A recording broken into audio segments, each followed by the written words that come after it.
इसलिए हजारों की तादाद में लोग दरख्तों के नीचे किनारे बैठे हुए हैं, वो बीच में नहीं आए। लेकिन फिर भी आज पूरा पटना, पूरा बिहार जाम हो चुका है। लोग लाखों की तादाद में घर से निकल करके आए हैं। मैं सलाम करता हूं आपकी जिंदा दिली को, आपकी मोहब्बत को। फैसल रहमानी साहब के एक बुलावे पर मैं उनको भी सलाम कर रहा हूं। ये जो नई नस्ल है ये पानी की तरफ बह रही है, मैं इस नई नस्ल के बहने को भी सलाम करता हूं। बहुत तकरीर नहीं करनी है, बस इतना कहना है कि नहीं, ऐसा नहीं होगा, कभी ऐसा नहीं होगा, कभी ईमान का कुरान का सौदा नहीं होगा।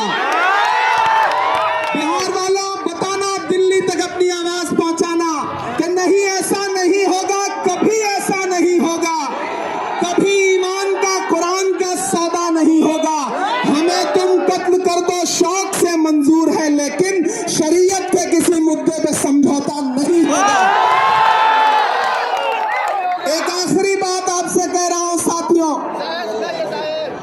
आप एक चीज जहन में बिठा के रखना कि अगर ये बिल लोकसभा में आया और इसकी हिमायत में अगर 250 से ज्यादा वोट पड़े, 288 वोट पड़े, तो इस बिल की मुखालफत में लोकसभा में 232 वोट पड़े।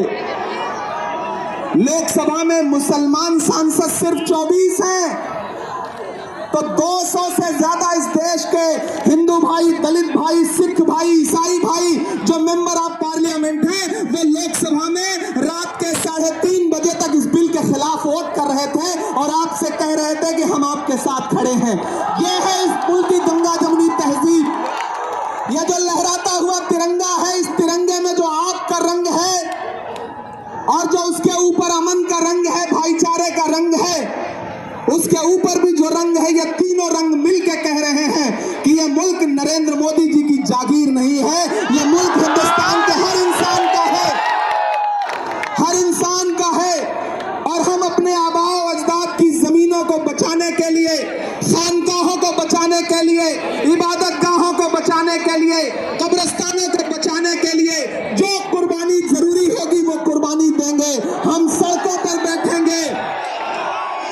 मैं सरकार से कहना चाहता हूं कि जमहूरियत अकड़ से नहीं चलती है जिल्ले इलाही, जमहूरियत इस किताब से चलती है।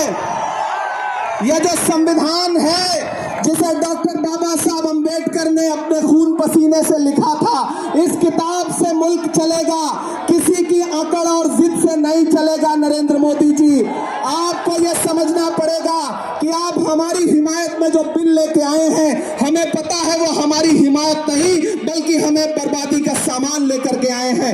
आपकी साजिश हम समझते हैं, आपकी मंशा हम समझते हैं और हम इस बिल के खिलाफ खड़े हैं। आज यहाँ पटना के ऐतिहासिक गांधी मैदान में बस इतना कह के जा रहा हूं, वक्त बहुत कम है, बोलने वाले बहुत ज्यादा।